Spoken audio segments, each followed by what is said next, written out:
Debat perdana Cawapres akan mempertemukan Muhaimin Iskandar, Gibran Rakabuming Raka, dan Mahfud MD pada Jumat 22 Desember besok. Ketiganya bakal beradu gagasan dan perang argumentasi tentang berbagai isu ekonomi terkini. Sesungguhnya, apa yang hendak ditawarkan para kandidat dalam debat? Berikut laporan utama Poles Kandidat menjelang debat.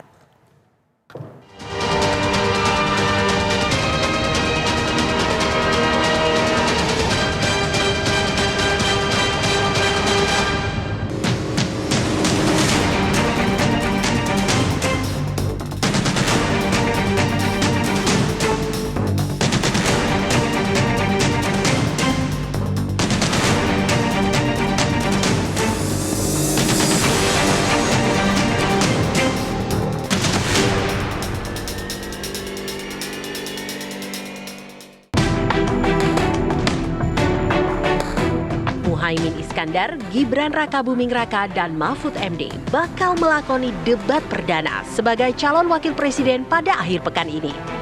Ketiganya bakal beradu gagasan dan perang argumentasi tentang berbagai isu ekonomi terkini. Tim pemenangan masing-masing paslon mengaku telah mematangkan persiapan hingga memoles jagoannya untuk menampilkan performa terbaik mereka.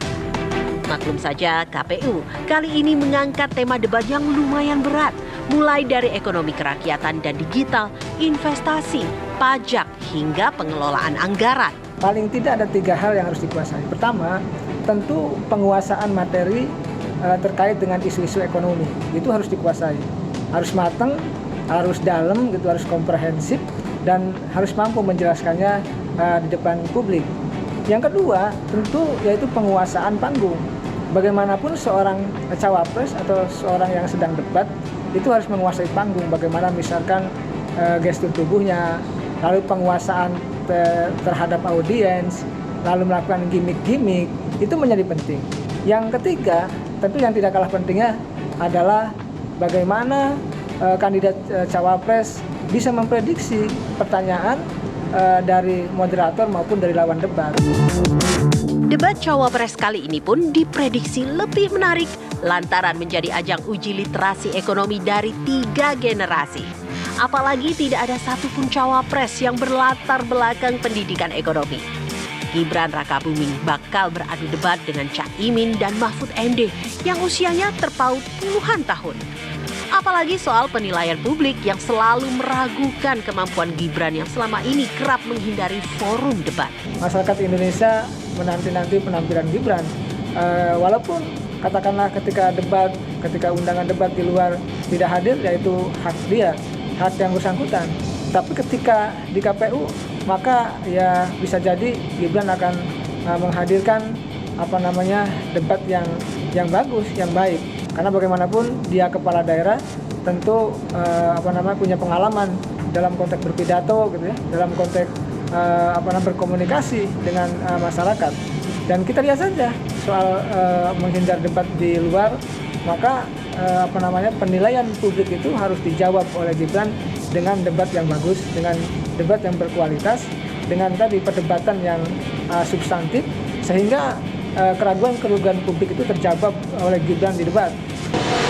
Latar belakang Caimin yang dikenal sebagai politikus senior, Gibran sebagai sosok muda yang membawa nama besar Presiden Jokowi, serta Mahfud MD yang dikenal sebagai pendekar hukum, diprediksi memberikan warna berbeda dalam perdebatan. Lantas, siapa yang bakal menguasai panggung debat dengan optimal? Kalau dari sisi kualitas, saya melihat ketiganya ya, baik Caimin, Mahfud MD maupun Gibran, punya kelebihan dan kekurangan masing-masing dalam membahas isu debat, khususnya terkait dengan persoalan ekonomi. Tentu kalau kita bicara siapa yang unggul, ya semuanya punya kekurangan, punya kelebihan, punya kapasitas, punya plus, punya minus. Tetapi ya tentu kita tunggu saja siapa nanti yang akan unggul, akan memenangkan debat, baik secara kekuatan permasalahan atau penguasaan masalah maupun penguasaan panggung, maupun tadi prediksi terkait persoalan atau pertanyaan dari moderator maupun lawan debat.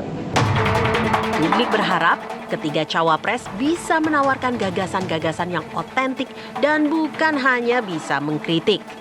Sesungguhnya, apa yang hendak ditawarkan para kandidat dalam debat. Mengingat tantangan ekonomi 2024 yang diprediksi masih cukup berat. Tantangan yang terbesar hari ini adalah nilai ICOR atau Incremental Capital Output Ratio sudah mencapai 7,6 pada tahun 2023. Sementara di awal era Pak Jokowi angkanya masih 5. Ini menunjukkan bahwa ekonomi Indonesia adalah ekonomi yang makin berbiaya mahal, makin berbiaya tinggi, kita juga kehilangan daya saing. Nah, ini apa solusi yang bisa ditawarkan? Itu harusnya muncul di dalam debat cawapres. Selain itu, juga bagaimana dari segi fiskal, pajak ini rasio pajaknya bisa di atas 12%. Apa yang perlu didorong dari reformasi perpajakan? Apakah ada keberanian misalnya menerapkan pajak kekayaan? Bisa menutup celah pengemplangan pajak, penggelapan pajak. Ekonomi Indonesia saat ini memang tengah dibelit banyak persoalan. Selain pertumbuhan yang rendah, apa solusi yang ditawarkan kandidat untuk mengerem utang pemerintah yang terus menembus rekor tertingginya? Utang terus menembus rekor dalam sejarah tertinggi, sangat menjadi beban bagi ekonomi. Apa yang harus dilakukan terhadap masalah utang ini? Apakah perlu adanya renegosiasi utang misalnya kepada kreditur negara maju, atau perlu mengurangi beban belanja pemerintah yang tidak efisien secara signifikan? Selain itu juga dari sisi hubungan antara APBN dengan APBD. Di era otonomi daerah masih banyak pemerintah daerah yang kesulitan mengelola APBD-nya. Masih terlalu besar bergantung pada transfer daerah. Sampai dengan permasalahan soal transisi ekonomi digital, menciptakan lapangan kerja yang berkualitas, UMKM bisa lebih banyak dilibatkan dalam rantai pasok digital, tidak terlalu banyak mengakomodir impor, itu pun juga hal yang perlu diadres. Debat diharapkan tidak hanya sekedar mengumbar jargon, tetapi harus diikuti dengan langkah nyata.